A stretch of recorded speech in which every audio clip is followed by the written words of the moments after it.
Okay. Hi, welcome to our session today about expanding access to students through online education. My name is Howell Williams. I'm the Chief Development Officer at Keypath Education, APAC division. And I'm so delighted to be with you all today. I'm joined here by Provost Peter Hurd from Sunway University. Peter, I'll turn it over to you for a quick introduction. Thanks, Hal. Lovely to see you this morning. Yes, my name's Peter Hurd. I'm Provost and Chief Academic Officer at Sunway University. Been in Malaysia now for just over 9 years and enjoying it very much. And I think you are joining us from campus today, so it's or at least a virtual campus. Yes, we are back on campus. Many of our students are slowly returning, which is lovely. We've effectively been online really for about 18 months now, so it's great to have students back on campus and feeling a bit more like a university again. Excellent. And I am joining everyone from Melbourne, Australia, where we are sort of coming out of lockdown, but still very much working from home the next couple of days and weeks probably. But I do work with Keypath Education APAC, and we are a global EdTech business that helps universities like Sunway University develop, launch, and grow online postgraduate programs. So Sunway University, thanks Provost, is one of our first partnerships in the Southeast Asia region, and particularly Malaysia. And so today I thought we'd spend a little bit of time talking about our partnership, but more so about the trends, themes, and emerging pace of ODL or online distance learning in Malaysia.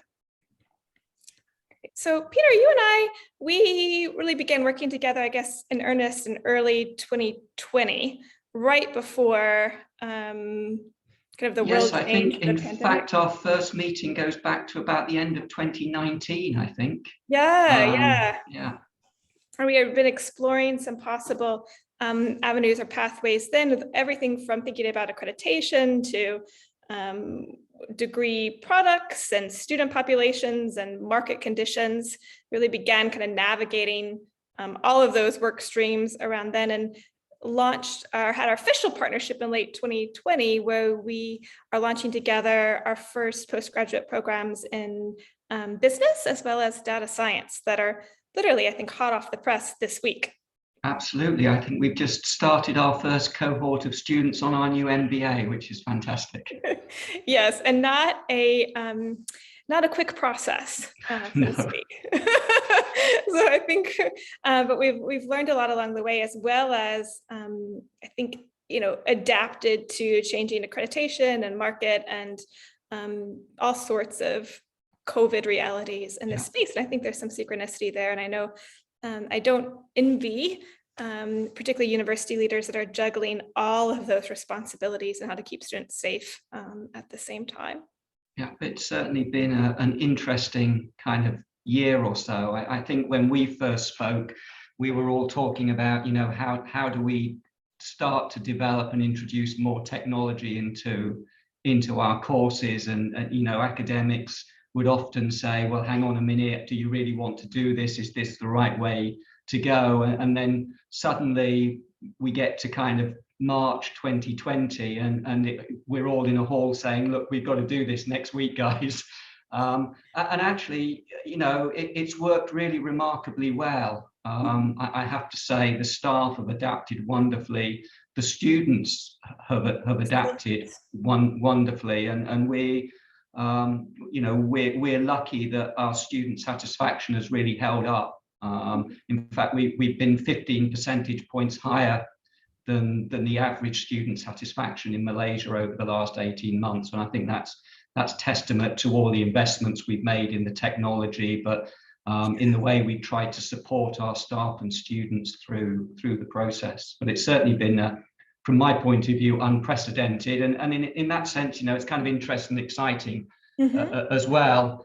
But I think the real challenge actually is planning the return, isn't it? Making sure that your students and staff can come back safely and reintegrate, You have international students who are part way through their course who've never been to the campus before and never really met their classmates. So I think that's probably been a much greater challenge than going into COVID in the first place. For sure. And a university like Sunway has, I understand, a multitude of kind of student audiences and constituents, whether from undergraduate to international, to research, to postgraduate. Can you tell me a little bit more about the Sunway University profile? Yeah, sure. We're a relatively new university. We've been teaching degree students really for about 15 years, but we've only been a full university for 10 years now.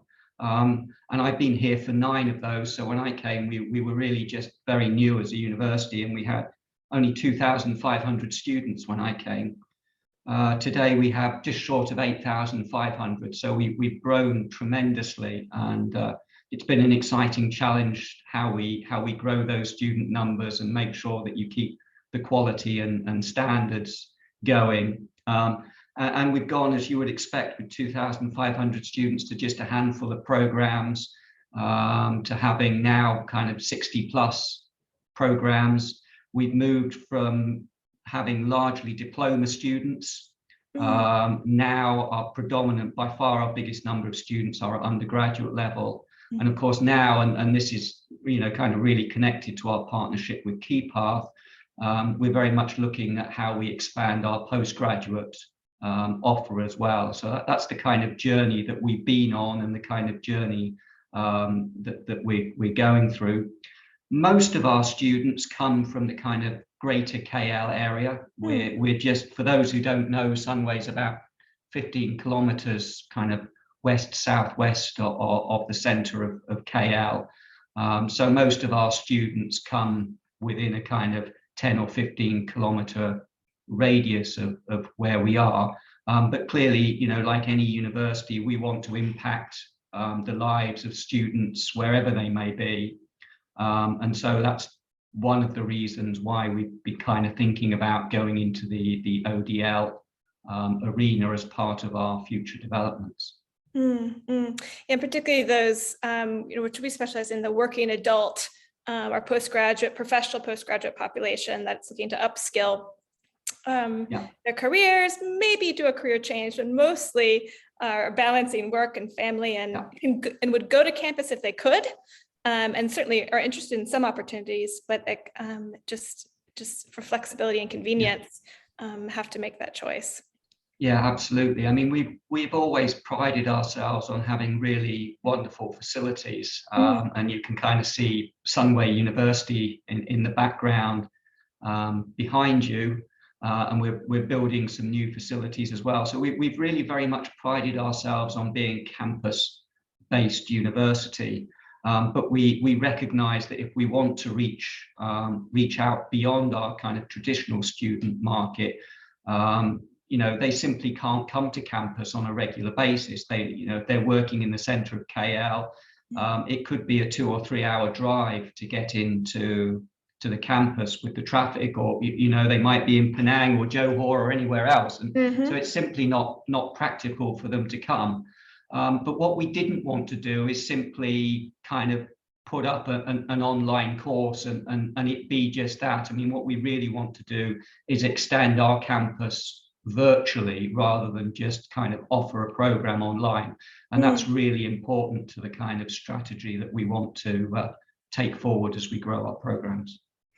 Now that makes sense. So extending the communal, the pastoral, the social, not just the academic realm in that space. Because I think higher education is partly about what you learn, but it's significantly about who you meet, who you work with, the soft skills that you make, the connections you make. That's really what makes higher education what I think it should be. And we certainly don't want to lose that by delivering online. For certain. So maybe if you could think about your pre-COVID hat, and then you didn't have to turn it all on tomorrow, but maybe some of those discussions or hesitancies. I think oftentimes we think about moving into an online educational space, we are thinking kind of the virtual classroom, and particularly an impact on faculty, but it's not just that, it's systems and people and processes and information technology, all of those kind of pieces that come along. Yeah. Yeah, what were some of those hesitancies or concerns? I think it's just what we didn't know. I mean, we were developing online materials for our own students, of course, but we wanted to reach out to a different student demographic. So, our marketing efforts, our kind of the way that we reach out to potential students was very much aimed at that kind of school leaver and college group of students. How did we reach out to adults? I mean, I don't think we really knew how to do that. And as I say, it was very important to us always that we kind of have a virtual campus, not just an online course. We want them to feel very much part of Sunway University and Sunway University community. So how do we do that? And I think just recording materials and putting them up online, it's just not going to work, is it? Right. And so I think what we recognized was that we really needed a partner who'd got that wealth of experience and knowledge and understanding of all of that other side of things. The academic side of things is only 50% of what you need to do. And my kind of analogy is a football club. The players go out and play on a Saturday afternoon, fine, but someone's got to look after the pitch, someone's got to work in the club shop, someone's got to man the turnstiles and all of those things. And without all of that, the game doesn't go on a Saturday afternoon. And so I think we didn't know how to do any of that. And so, partnering, for example, with us, that's what we do all day long. And that's all we do, right? So obviously thinking about those potential gaps or even opportunities that might need to come into play for scale. I think also thinking about, a student population of a cohort or a class there, but when you had to move your higher university online, right, to ODL, or what might it look like for scale? Those are some conversations and decisions to keep in mind, right? Yeah, I mean, how do you scale? How quickly can you recruit the kind of staff that you want? Do those staff have the skills that you want? Because I think, again, being used to teaching on campus and expanding those materials through technology is one thing, but I think designing, developing, and delivering an entire course that is predominantly, if not totally, online is a totally different thing.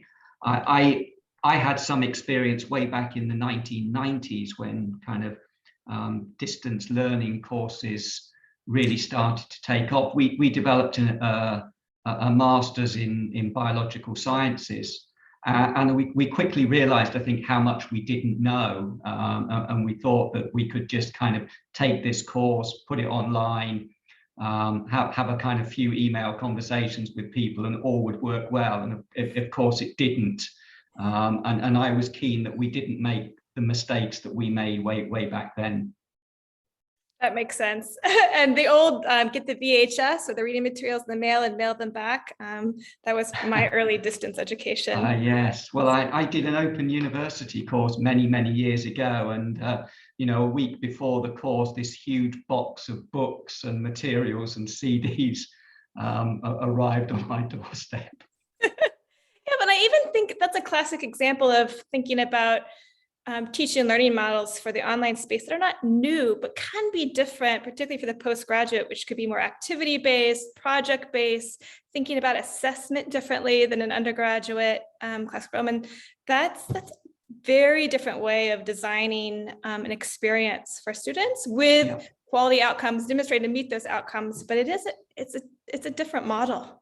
It's a very different model. I mean, the old kind of open university model, I know they've changed, so no disrespect intended to them, but that kind of model that I first experienced was a very passive, very passive model. You got a load of books and CDs, you sent some assessments back, and occasionally you might be able to attend a kind of week summer school or something like that. But, as I say, we were very determined that we wanted to extend our campus into the virtual space, not just deliver a program. And that's really the difference. You say that engagement, the fact that they really feel part of Sunway, that they have access to the same kind of facilities that Mm. students would have. If they can come in and access it, fantastic. Right. If Yeah. they can't, you know, it's also available online. Yeah. Yep. So you're just beginning this journey, accelerated by COVID and the need to serve and to provide educational experience to students that couldn't come to campus, all students. If I could ask you, maybe as we in closing today, maybe just think about how you and Sunway might be thinking about success in the ODL space, what it might look like the next 2 to 3 years. Obviously, community is one piece of it. What other kind of factors would you say, hey, we learned something, or that's what we wanted to meet along the journey? I mean, I think first and foremost, of course, success of any educational program is the achievement of the students and what they go on to do. I mean, ultimately, that has to be the measure of success of any program you have. And we hope that our students will leave, be highly satisfied, and you know, be able to use what they've learned to go on and develop their own career or their own personal aspirations. And I think if we can do that, then that has to be a huge part of the success. But you know, internally, of course, we want to grow our own footprint. I say we've reached kind of 8,500 students now, but we'd like to grow. I think the postgraduate market in Malaysia is a hugely untapped one, certainly at master's level, and clearly we'd like to grow and scale the programs. But also, I think, you know, we're going to be learning what to do, and we've literally just started in the last week or so our first program, another one coming online in January, and more obviously in planning. And we learn as we go along, and hopefully we will get better and better as we go along. Makes sense. I think we're all passionate and excited about the potential for transformation, whether that's small incremental or big pieces that we have to respond to, but ultimately meeting the needs of students and the future of work and economies and global and social challenges at the high level. And I think that alignment is a constant loop of feedback that makes of course. Yeah, this space really fun. Well, Peter, thank you for joining us today on our fireside conversation. It's not too chilly, hopefully, on your side. One thing you don't need in Malaysia is a fireside. It's a little cool in Melbourne this morning, but appreciate you just joining the conversation today to tell us more about Sunway University, the students that you serve, the journey that the university and the students are on, and congratulations to you and the team for great student experience and not easy times coming out of COVID, and the foundation to grow from there. Yeah, thanks. It's been great, and just, you know, kind of plug from the other end. I mean, whenever you work with a partner, I think it's very important that you have partnership. You know, I don't like the kind of transactional elements of relationships. I think it's very important that you have partners who've got the same kind of hopes and expectations and visions and missions. And so, you know, working with Keypath, we've really found the partner that I think is going to be a real success for us. So, you know, thank you for that, and looking forward for more to come. Thanks, Peter. The same. Thank you all for joining us this morning, or wherever you are in the world this evening. Have a good night, and we'll talk to you later. Thank you. Bye-bye. Bye.